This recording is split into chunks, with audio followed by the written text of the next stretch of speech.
Good morning, everyone. Good morning. Welcome to our next to the last lecture for this cruise. Appreciate you all showing up. Today we're going to be talking about Alexander the Great and Hellenism.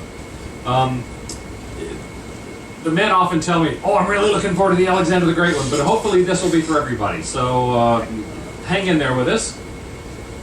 The last lecture this afternoon will be in preparation for our arrival in Piraeus and Athens, and that will be Greece, birthplace of Western civilization, how it is that we in the West look to the ancient Greek culture for so much of what we understand as being principles, democracy, the philosophy on which we base much of our thinking, etc.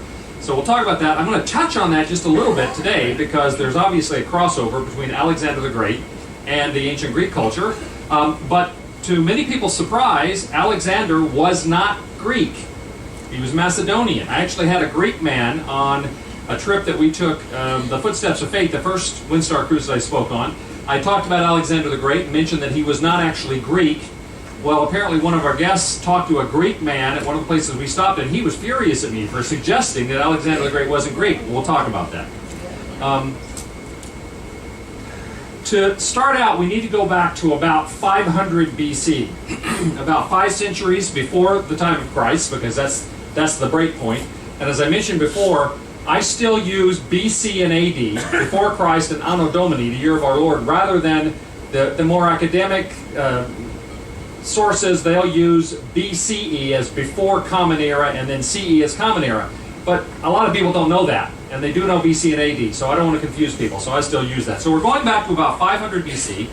In that time, Persia, as you might remember from 6 months ago when I talked about empires, Persia was ruling most of not only the Middle East, but all the way over into the Asian countries, down into Egypt. It was controlling all of Asia Minor, or almost all. In fact, they were the world power. They controlled all of what we know of as Turkey. That would be this area over here.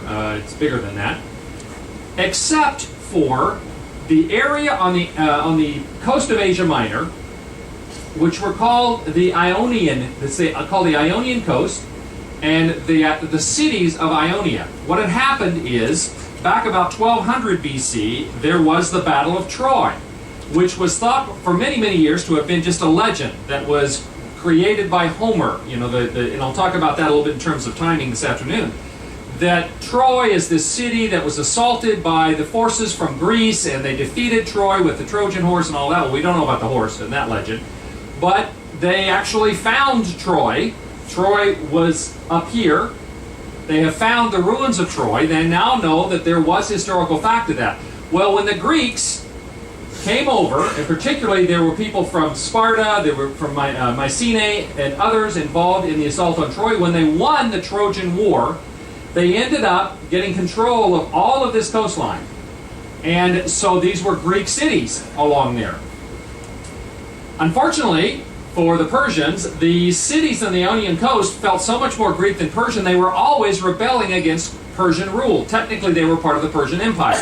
Well, finally, the Persians got tired of that, and in 498 BC, the Ionian cities rebelled again, and the Persians came in with their army and suppressed that rebellion, particularly the Battle of Ephesus. If you all have been to Ephesus, that was one of the Ionian cities on the coast, and they suppressed the rebellion in Ephesus, but they recognized that the problem was that the Greek city-states, especially Athens right here, they were the ones that were encouraging the Greek Ionian cities to rebel against Persia. And so Darius I, the king of Persia at that time, decided we need to deal with this problem at the root source. So they, the most powerful military in the world at that time, the Persian military, they crossed over the Aegean Sea and were preparing to attack Athens. They started out at Marathon. And there was this huge battle between the forces of Persia and the various armies of the Greek city-states. Now, Greece was not one country at that point. It was all individual city-states. Athens was its own nation. Sparta was its own nation. Thebes and Corinth were their own nations, their own city-states. They were independent. They often fought each other over things, and they would get together once every 4 years to compete with one another to show how much stronger and faster and whatever they were than the other city-states. That's the source of the Olympic Games. That's when they all got together. But otherwise, at the Battle of Marathon, they had military units from the various city-states there to fight the Persians. And to everyone's surprise, especially the Greek armies, they defeated the Persian army at the Battle of Marathon. And as I mentioned before, it's 26 miles from Marathon, the plains of Marathon, to Athens. Well, one of the messengers at Marathon ran 26 miles to Athens to deliver the news that they had won the battle, and he got there and he said, "We are victorious," and then he fell over dead. And like I say, if I ran 26 miles, I'd fall over dead, about mile marker 4, I think. But that is how we got the modern race, the marathon, and that's why it's 26 miles, because that's the distance from the plains of Marathon where they had the battle down there. Well, the Persians were driven off. They went back across the Aegean, but they were not done yet. Later on, the King Darius' successor Xerxes invaded Greece again in 480 BC. And they decided not only were they going to send troops across by boat, but they came over the top. They crossed up here, the Bosphorus, came down, and they very famously got down here, and as they were trying to invade, there's a narrow pass right here between the sea and the land called Thermopylae. How many of you saw the movie 300? Rippling abs, you know, Gerard Butler. Well, that's obviously a fictionalized version of it, but in fact, a group of 300 Spartan warriors, and the Spartans were the greatest of the land warriors in the whole Greek area. They, supported by some Thebans and others, they held this enormous Persian army off for a period of time until they finally were betrayed, and they snuck around behind them and defeated them. But while they were doing that at Thermopylae, Athens, everybody left the city. You know, they evacuated the city of Athens. The Persian army comes down.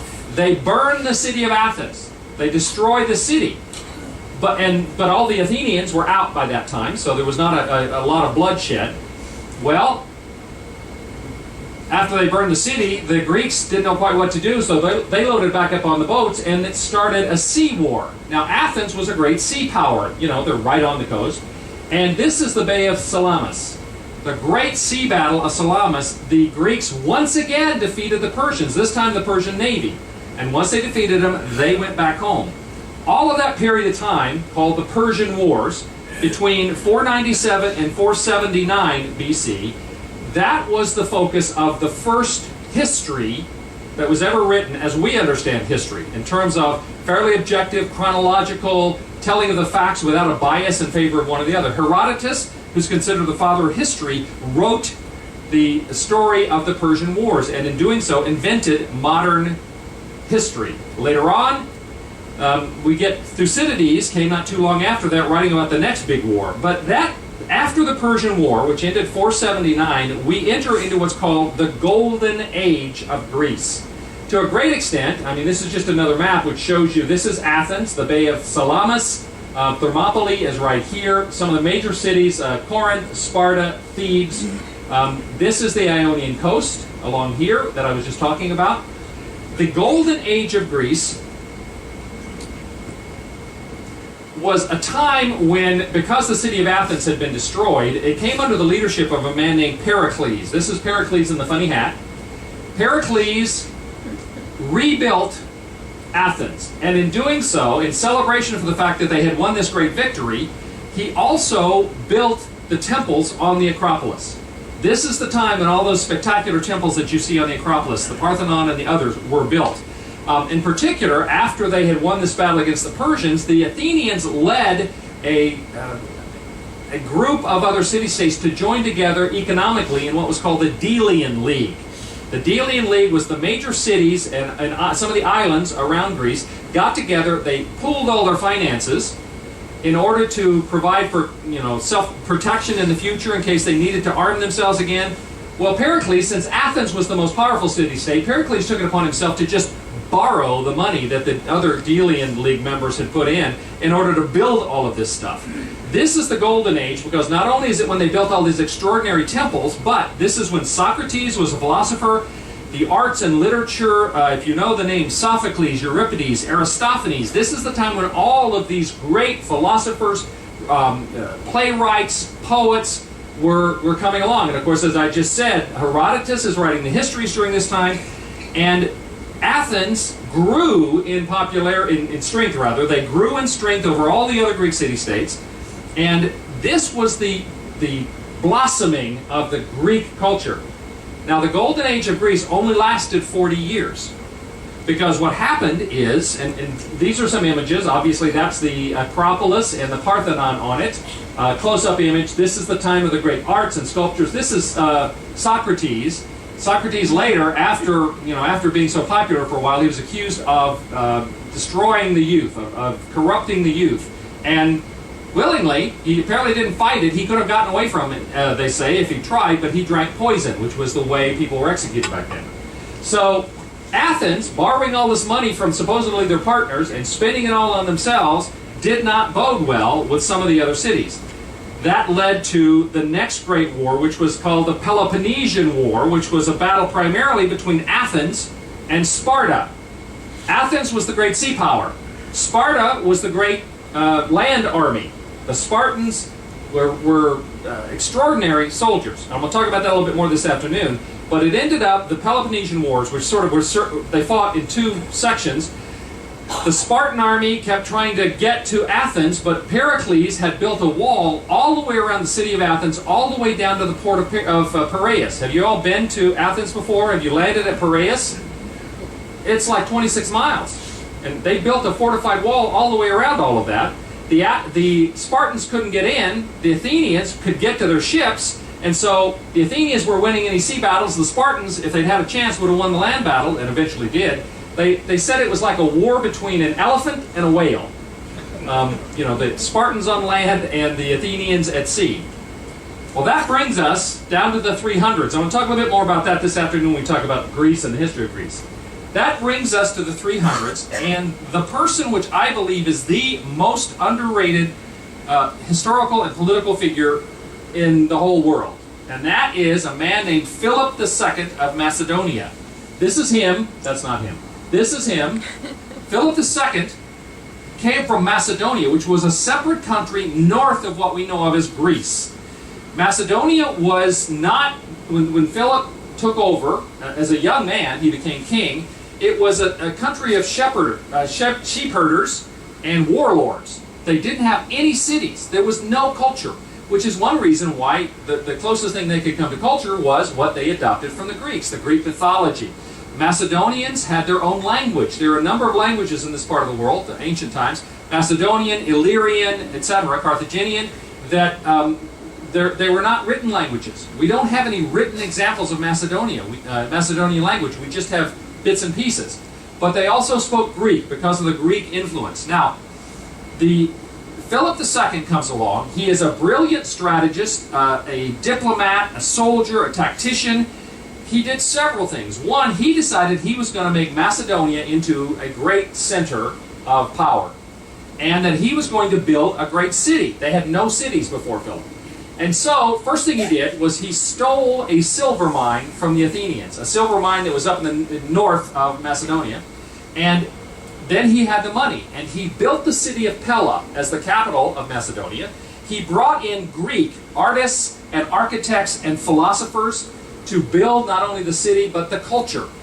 He brought in teachers and created a school, a free school, and very smart guy. He invited all of the warlords that were still sort of fighting each other in Macedonia, but also in Illyria and various other places around that, countries around them. Send your sons to our free school. We have the best teachers, the best philosophers. And they all did.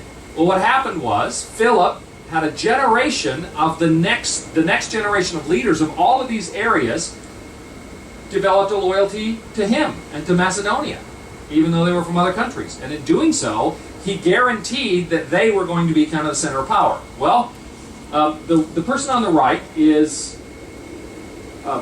one of his early wives. This is Olympia of Epirus. Epirus was another city around that time.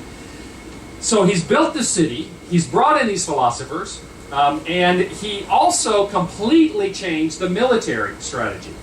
One of the things that he did was he was the first person in history that we know of to create different military divisions. He had a division of skirmishers, he had light cavalry, heavy cavalry, foot soldiers, another thing that he did was, typically in those days they would fight with spears. Well, he expanded that whole strategy by inventing what's called a sarissa, which instead of being a 6-foot spear, is a spear that's between 12 and 16 feet long. He modified the Greek standard of the phalanx as a fighting unit, and they looked like this. Can you imagine facing that? All right. Obviously, they had an advantage because they could inflict damage on their opponents long before they could get to them.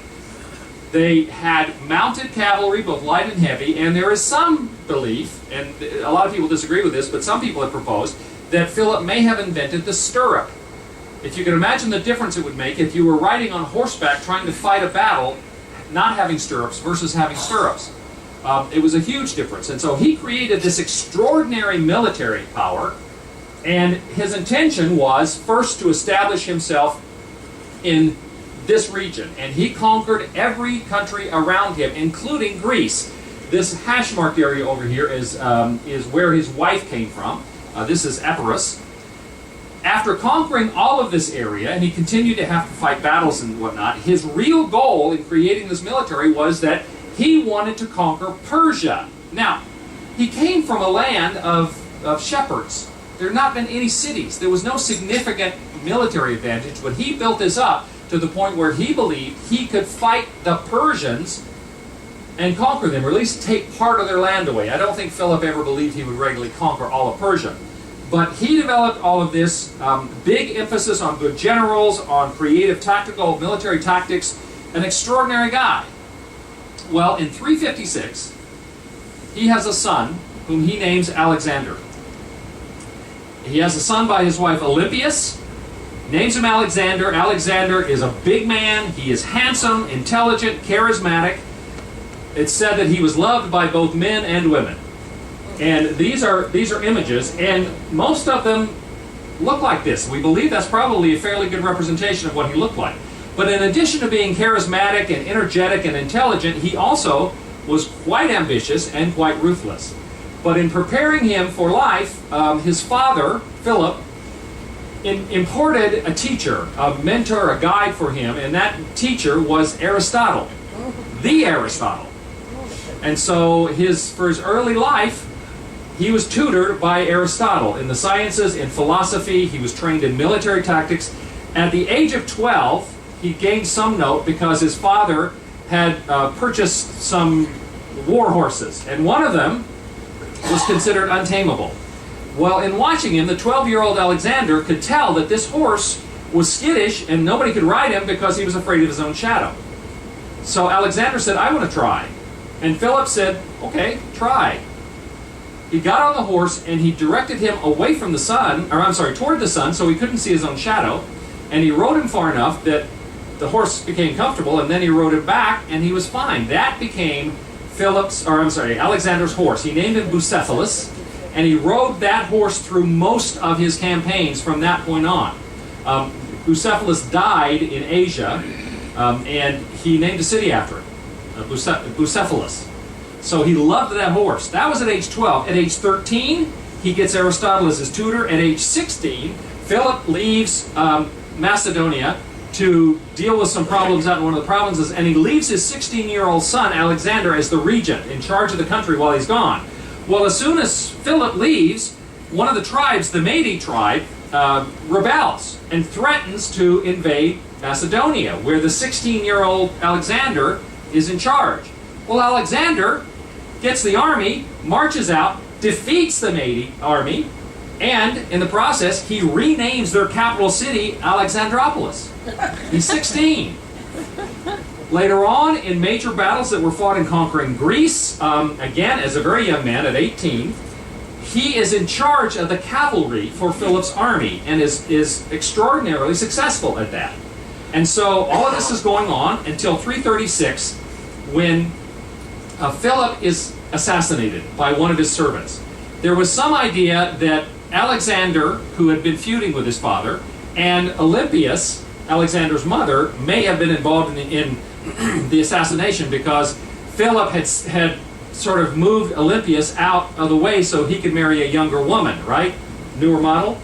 Married a younger woman whose name was Cleopatra, who they then had a son, And so there was real concern on Olympias and Alexander's part that Cleopatra and her son would be the focus of attention, and that Cleopatra's son would be the heir instead of Alexander. So there's some idea, we don't know, that they may have been involved in helping that assassination. The guy that assassinated Philip was immediately killed by all of Alexander's friends before, they could get any information from him or anything else. Well, at that point, Alexander takes over. He's very popular with the military, the army, which was the force that decided things. So at age 20, Alexander becomes king and the head of the military forces. He immediately plans to fulfill his father's dream of attacking Persia. And so first thing he has to do is whenever there was a king change in those times, whenever a new king came on, everybody rebelled. They thought, this is our time to get free. Well, Alexander marches out and he defeats the Thebans. He suppresses any of the problems around there. And in fact, when they defeated Thebes, one of the major cities, they killed 7,000 people and sold 30,000 Thebans into slavery as an example of what happens if you try to rebel. And Alexander was ruthless. There's no question about that. So, in 334, 2 years after he becomes king, these are pictures of them crossing the Granicus River. This is from a mosaic. This actually is a mosaic from Pompeii. This is what it looks like. It has some damage, but it's been reconstructed, and I'll show you that image again later. This is Alexander here against Darius, the king of the Persians. We'll talk about that. Alexander crosses over the Bosphorus into Asia Minor, and as he is approaching, he had a flair for the dramatic. As he's approaching in a boat the shore, he takes his spear in full sight of all the other Macedonian soldiers, and he throws his spear and sticks it in the soil, and he says, by this Macedonian spear, we will conquer Persia. And everybody's, they were all very enthusiastic about this. Had they thought about it for a minute, this was crazy. So they cross over, and the first place they come to is a place called Granicus. This is one of the four truly remarkable battles. Alexander the Great conquered most of the known world, and he never lost a battle. Given the fact that he was always outnumbered, sometimes as much as 5-1, and not fighting on his own territory, it is extraordinary. They still study the tactics of Alexander at West Point and other military academies. So they cross over, and the satraps, which were like local governors, they had gotten together and thought they would oppose him, and so Granicus is the first place they come to. He is outnumbered at Granicus. He has about 35,000 soldiers. They have over 70,000 soldiers on the Persian side. Now, a lot of Greeks, remember, the Macedonians had defeated Greece.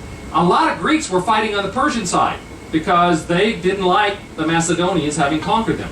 So the Battle of Granicus happens, and Alexander does everything you are not supposed to do in several of his battles. For instance, the Battle of Granicus. He was facing his enemy across a river. He's outnumbered 2-1. He charges across the river and up a hill at a much larger force.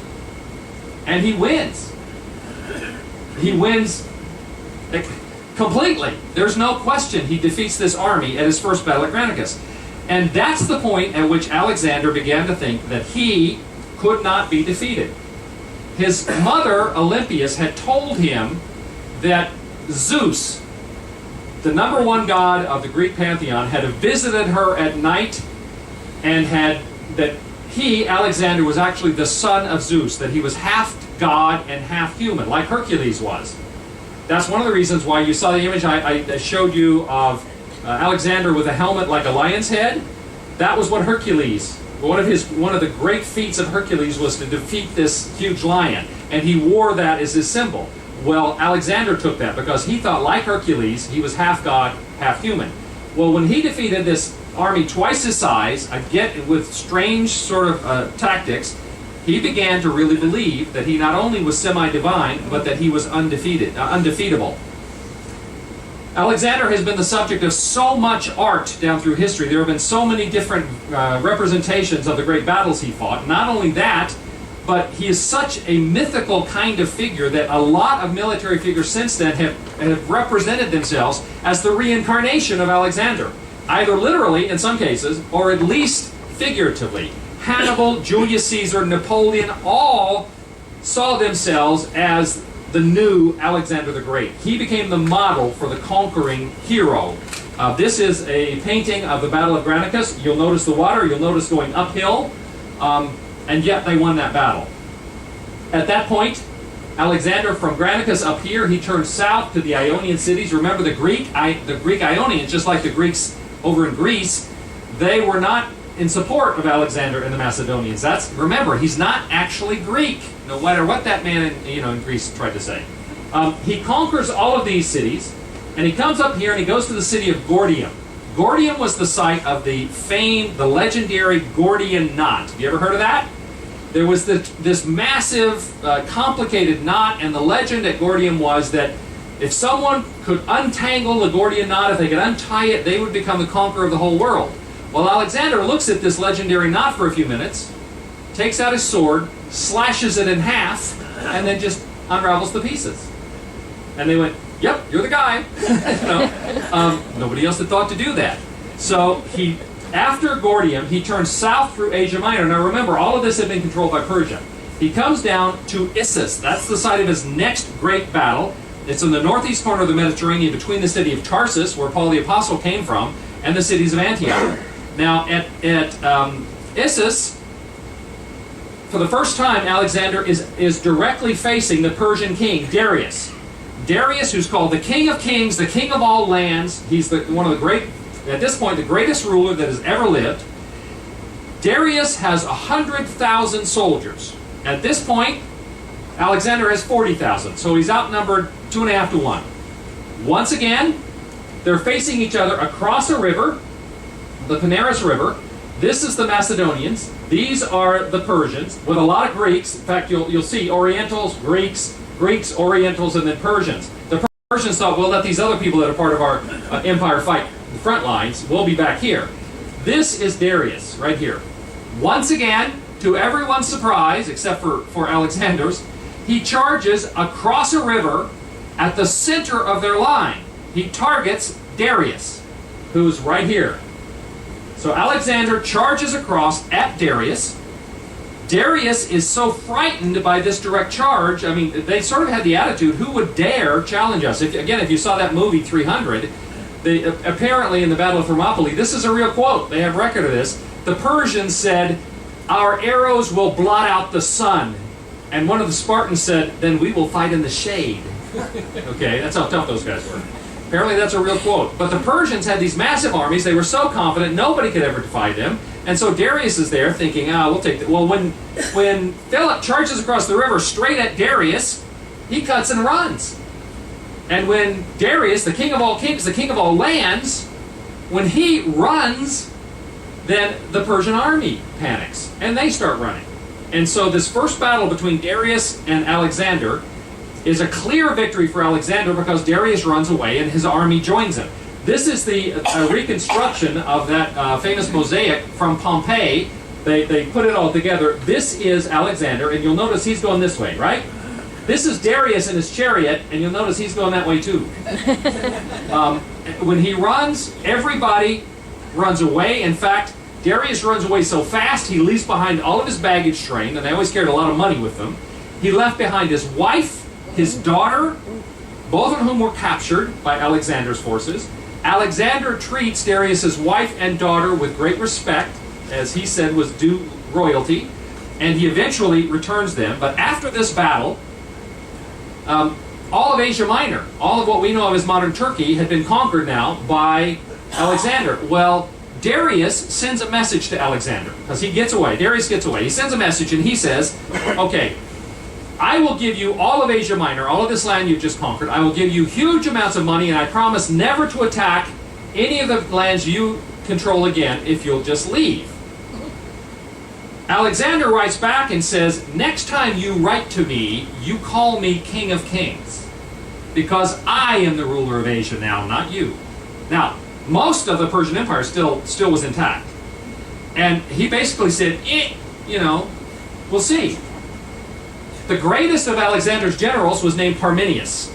And the story is that when Alexander said no to this offer to give him all of this land, all of this money, and not bother him anymore, Parmenius said, if I were Alexander, I would have taken that deal.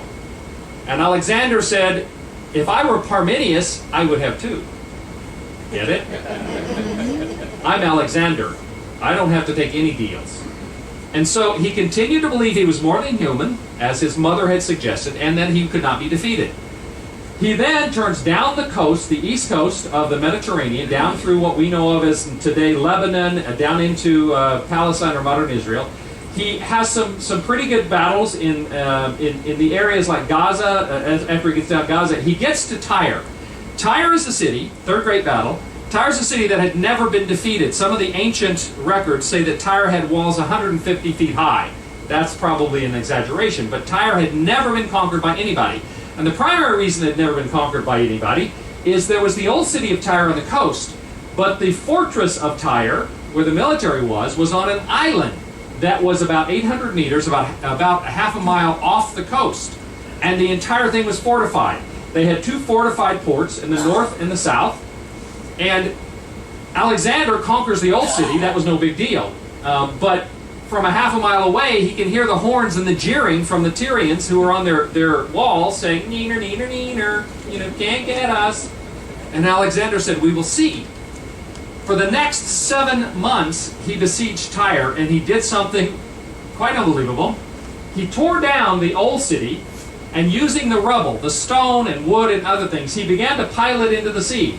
He created what was called a mole in those days, what we might call a causeway, 100 feet wide and half a mile long, out to the fortress island of Tyre, so that he could get out to them. Well, while they're doing all of that, he decided, we probably need a navy, because he didn't have a navy with him. He said, so I'll go get one. He proceeded down the coast, and all of the Persia had a big navy. All of the Persian ships that were at sea, Alexander simply conquered all of their ports. And if a ship can't land, at some point, they have to give up. And so he conquered the Persian navy by conquering their port towns down along the eastern Mediterranean coast. He took over the navy, and so he then had a navy to attack the island of Tyre on the outside while he was building this causeway. After 7 months, he conquered, first time ever, he conquered the city, first time anybody had, conquered the city of Tyre, and because they had tried to deny him, he ended up killing 10,000 of the Tyrians and selling everybody else into slavery. As an example that this is what happens if you try to resist. So he continues down the coast. He gets, interestingly enough, he gets down to Jerusalem, and the various Jewish leaders in Jerusalem come out to welcome him. And they say, we want to show you something, Alexander. We want to show you in our holy book, the Hebrew Bible.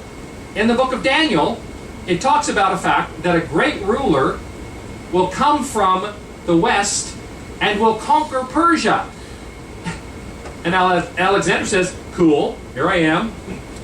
I'm good with that. And he leaves Jerusalem alone. He doesn't bother them. He heads on further south. He gets down into Egypt. They welcome him as a liberator because they hated being under Persian rule. They had been under Persian rule for 200 years. He comes down, they welcome him as liberator, and because of what the pharaohs had said, because of what the pharaohs had been, they said, you are divine. And he went, I thought so. You're right. In fact, they said he was the son. You remember when we were in Luxor, that was the temple site for Amun-Ra. Well, we talked some about the syncretism, the fact that various cultures that would combine their gods. Well, one of the things that was happening at that time was they had combined the worship of the Greek god Zeus and the god Amun-Ra. So they talked about Zeus Amun. And because Alexander thought he was the son of Zeus, he travels out to the desert. This sort of pointy thing out here was a pretty dangerous trip, because out there at a place called Siwa, there was an oracle to the god Zeus Amun. He goes out there, and the oracle, an oracle prophesies, tells the future, says, you truly are the son of Zeus Amun and are intended to conquer the world. And Alexander said, do it all the time, right there with you. And so he's declared divine, the ruler of all Egypt, and spends some time there, and then travels back up the coast. And once he gets up here, now Darius at this point has run for it, and taken off We come to the next great battle, which was the Battle of Gaugamela. Now, Darius is still the king of Persia, but he's still got all of this, okay? Yeah, it's still Persian. They get to Gaugamela on the Tigris River. This is the first time that Alexander ever hesitated. He didn't charge immediately. They get there at night, and they can see all of the campfires of this huge army. In fact, we believe that Darius's army, the Persian army at that point, was at least 250,000. Now, some of the ancient records say 1,000,000, but we believe that's an exaggeration. But we do believe he had at least 250,000 soldiers. At this point, Alexander has 45,000. So he's outnumbered 5-1. They get there at night, and his generals say, let's attack them now, at night. And Alexander says, no. I want it to be broad daylight when I beat him, because I want everybody to see it. I want there to be no doubt who is the ruler of Asia.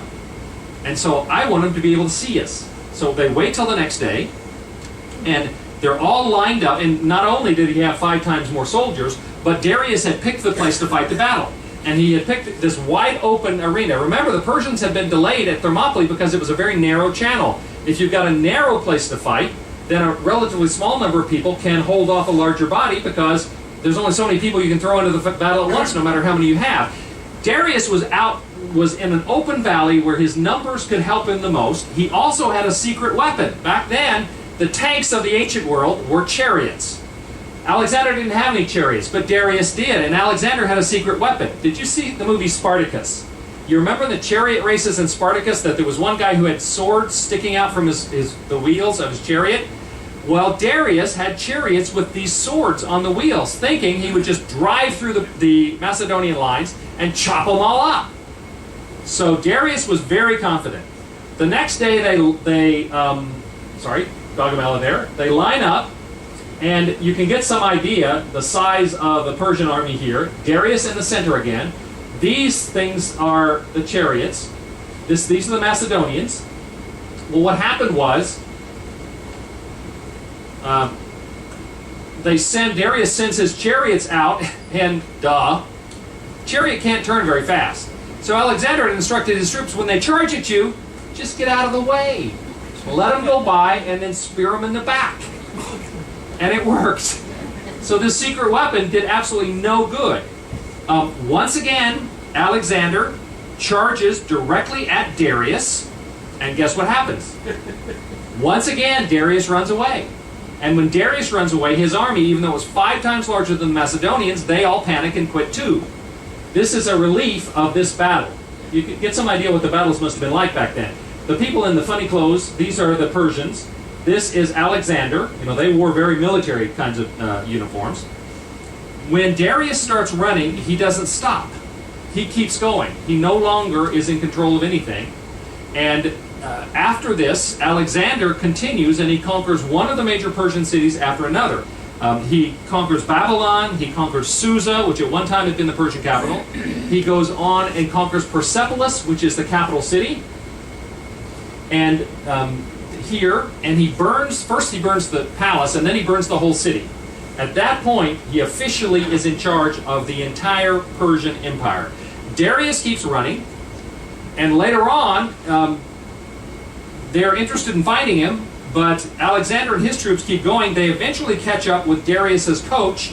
He has been murdered by one of his satraps, one of his governors from Bactria. Bactria is over here, getting over toward India.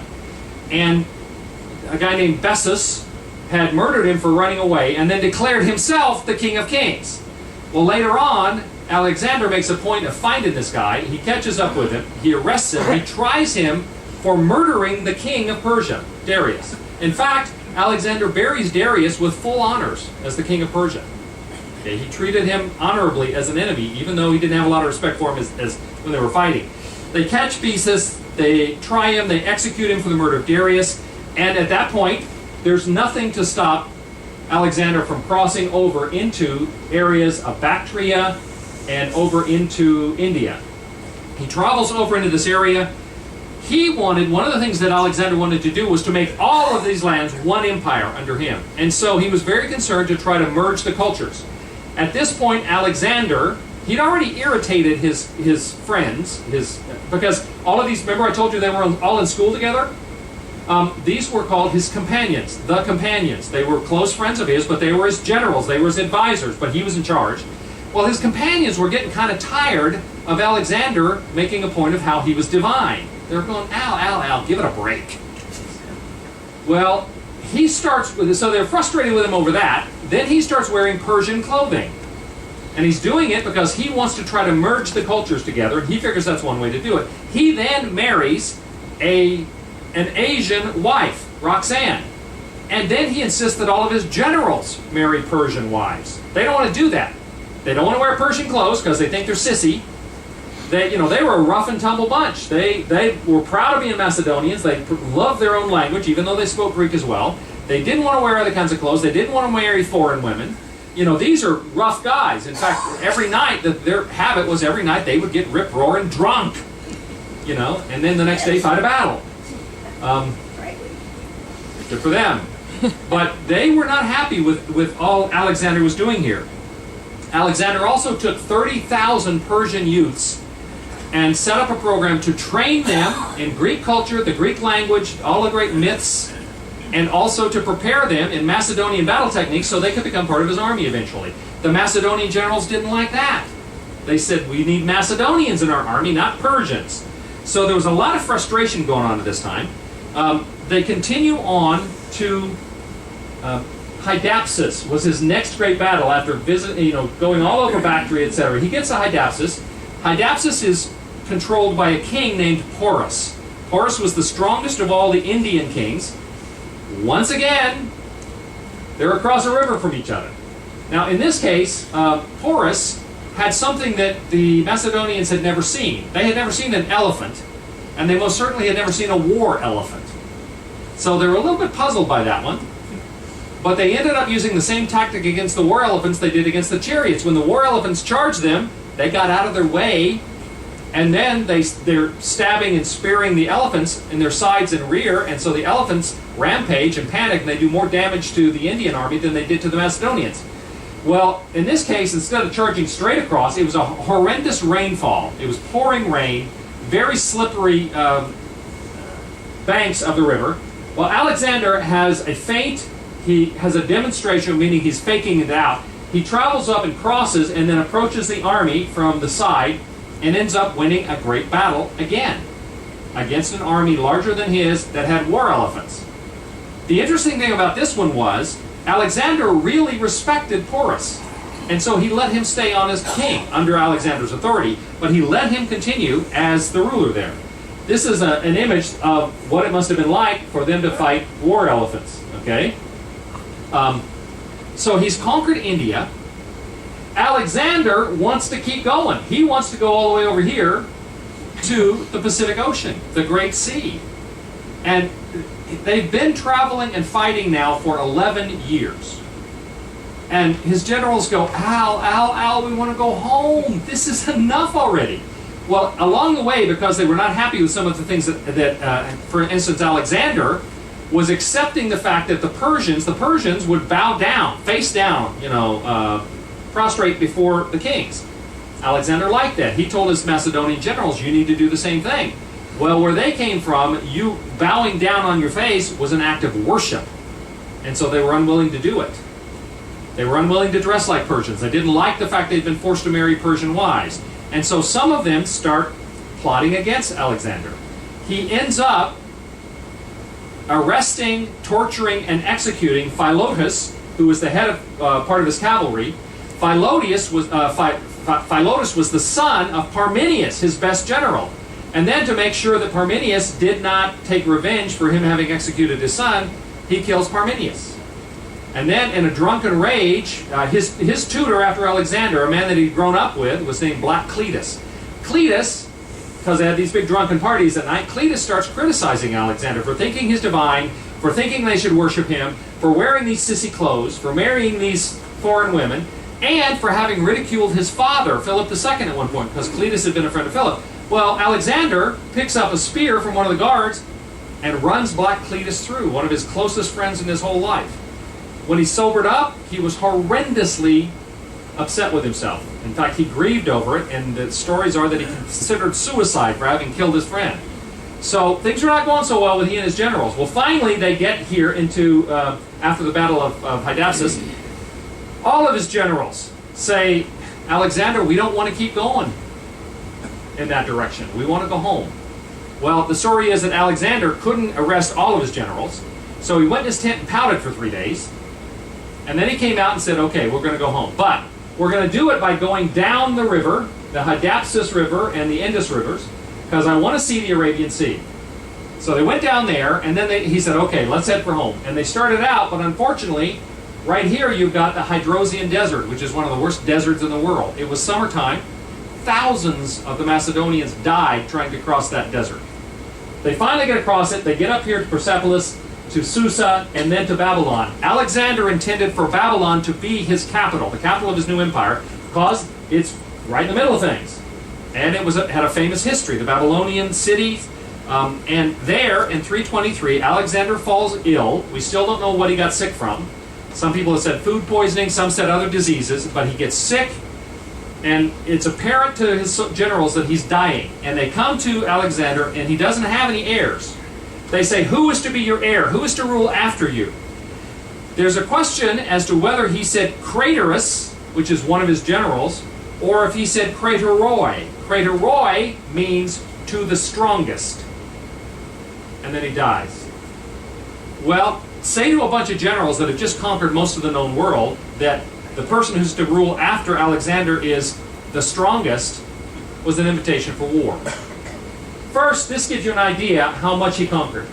All the way up into Eastern Europe, Egypt, all of the Middle East, Asia Minor, all the way over here to Pakistan, India. This is another image of how it fits into the larger world, one of the greatest empires ever. Not as large as the Mongol Empire, interestingly. People don't think about Mongols, but they had the largest empire ever. But still very, very significant. What happened was, after all of that, when the generals interpreted to the strongest, that led to a war called the War of the Diadochi. Diadochi was the Greek word for successor.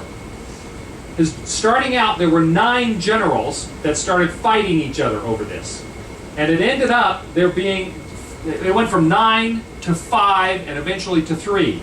At this point, the 5, the kingdom of Antigonus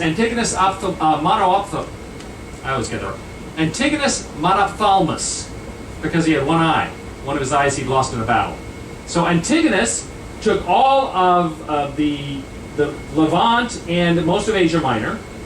Ptolemy got all of Egypt, and that's why we talk about the Ptolemaic period in Egypt. Cleopatra, the Cleopatra, who committed suicide in 30 BC, she was the last of the Ptolemaic line in Egypt.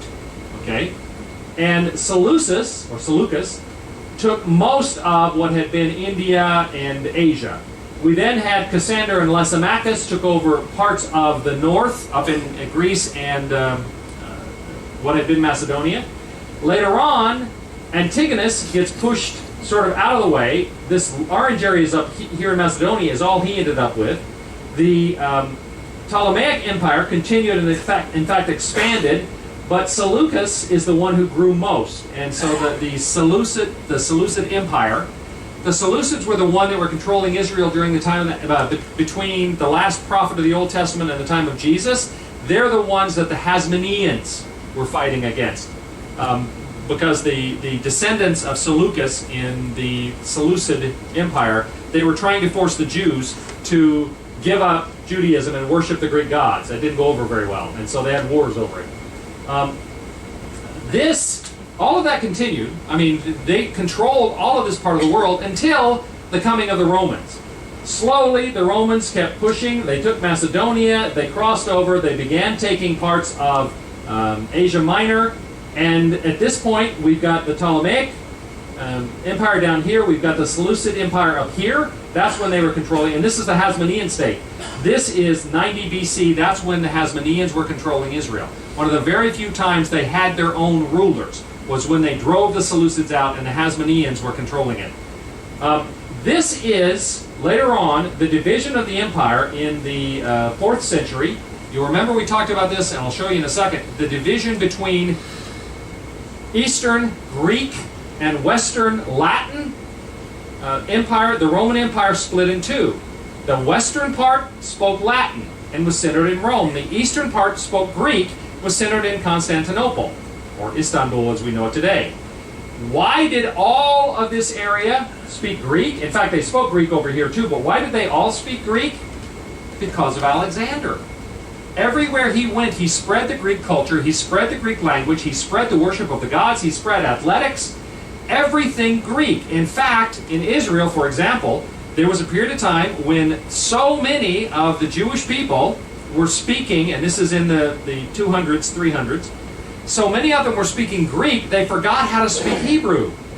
And that's why, in the 200s, they had 70 scholars come down from Jerusalem to Alexandria. Alexander planted 20 cities in his travels, and he named all of them Alexandria. Like George Foreman and his sons. George Foreman has, what is it, 6 sons, I think it is, and he named them all George. They're all George Foreman. Interesting calling them to dinner, I guess. But Alexander planted all these cities. Well, the city of Alexandria, which he planted but never saw really developed, it had grown to be a major cultural center, so they called 70 scholars down to Alexandria from Jerusalem, and they translated the Hebrew Bible, the Tanakh, into Greek. That's called the Septuagint, because Septuagint refers to 70, and the tradition is there were 70 scholars. They did that because Greek had become so dominant, a lot of the Jewish people no longer read Hebrew. And in order to read their own holy writings, the Tanakh, they needed to have it in Greek. The conflicts that you read about in the New Testament between the Pharisees and the Sadducees, the Pharisees were those people who wanted to resist the Greek influence, or Hellenism. It's called Hellenism because the ancient name, in fact the name today in Greek, for Greece is Hellas.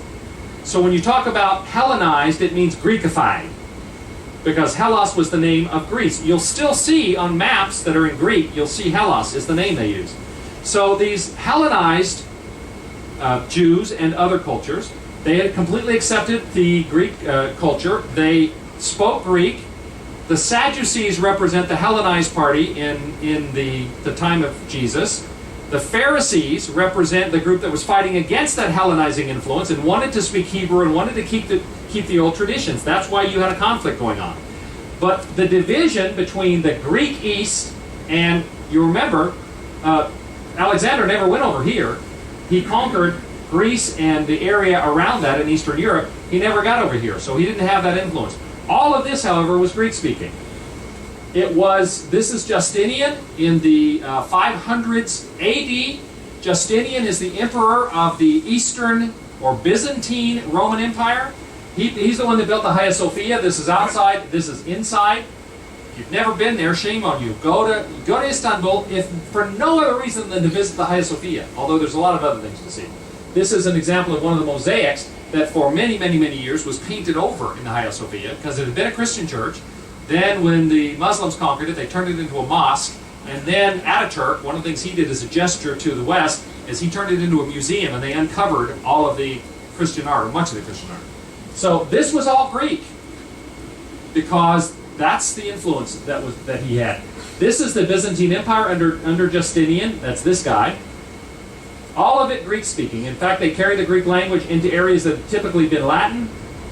And then later, when the church split between the Eastern Church, or Orthodox, the Western Church, or Roman Catholic, the Eastern Church had its center in Constantinople right there, the Western Church in Rome, Patriarch of Constantinople, and the bishop in Rome. Those were the two church leaders.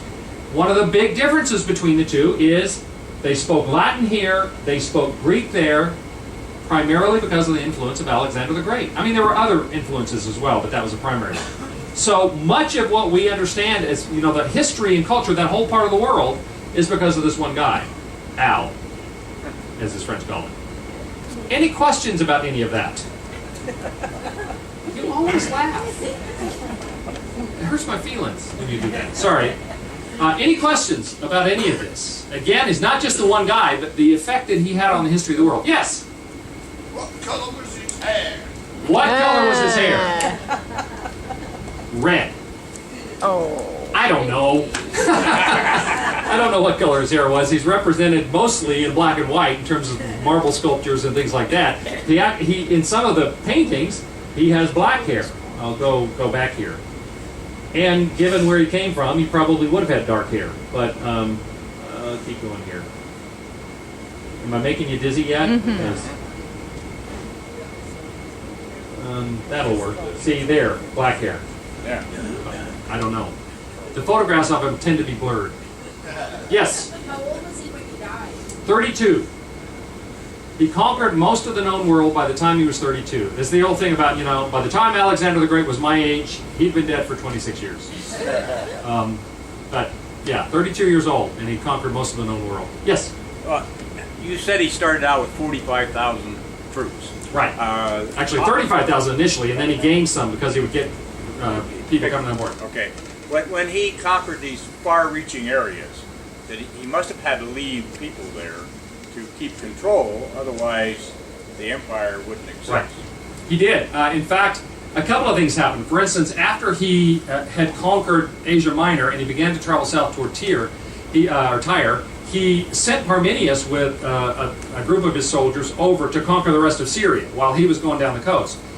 He was getting recruits as he went along because people like to join the winning side. Nothing succeeds like success. So he did get some people coming over to his side. He was trying to do that, partly because he wanted to recruit.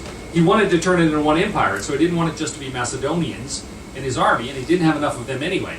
So he had left an army back in Greece. In fact, there was rebellion in Greece, and he'd left one of his generals back there. And at one point, he was really concerned. He was worried that they were going to lose Greece, and he sent money back to help, hire more mercenaries if they had to, or do whatever they need to do. But then he got word that the general he left there had been successful. So he was recruiting people as he went along, both because he wanted to and because he needed to. But the Macedonians were never keen on that. There were times when he did get additional soldiers coming from Macedonia. And so he continued to have that sort of core of his own Macedonian soldiers. But he did recruit other people as well as he went along. Yes? Do you have any feel for the role of slaves in this society? Obviously, he's generating a lot of slaves as he's conquering places.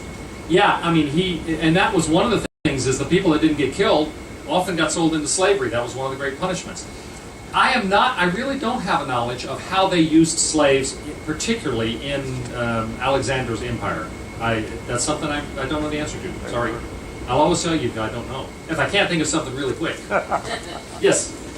Talk about Tyre. To what degree is it preserved, and is that part of Israel now? Tyre is part of Lebanon now. Actually, Tyre was one of the Phoenician cities. If you look at any maps from that time, like the first century the 1000 BC when David and Solomon, that period, and 1900 BC, you'll see Israel there, but then there's a string of that they call Phoenicia. Phoenicia was not a country.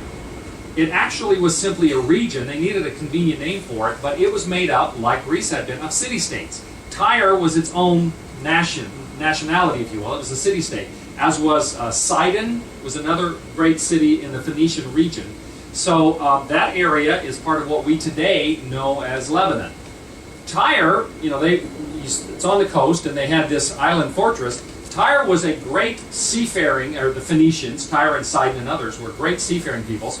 Tyre actually had planted a colony in North Africa, which was called Carthage.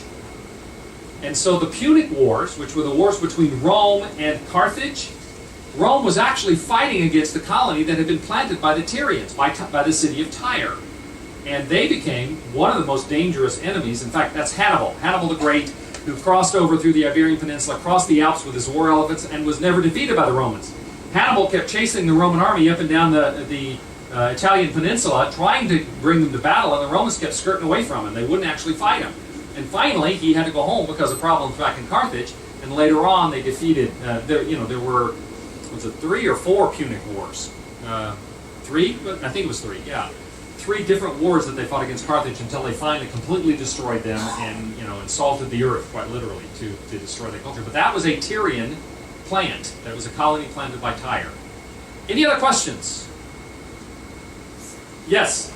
After Alexander died, who filled the void in Greece and Macedonia? Who were the successors? Who are the successors to Alexander in Greece and Macedonia? Well, the generals, first 9 and then 5. The 5, 2 of them, Lycomachus and Cassander, were took over in Greece and Macedonia, and then later on, they were pushed out, and Antigonus, who'd been pushed back out of Asia Minor, ended up being the ruler there, and his descendants continued until the Romans came in and took over.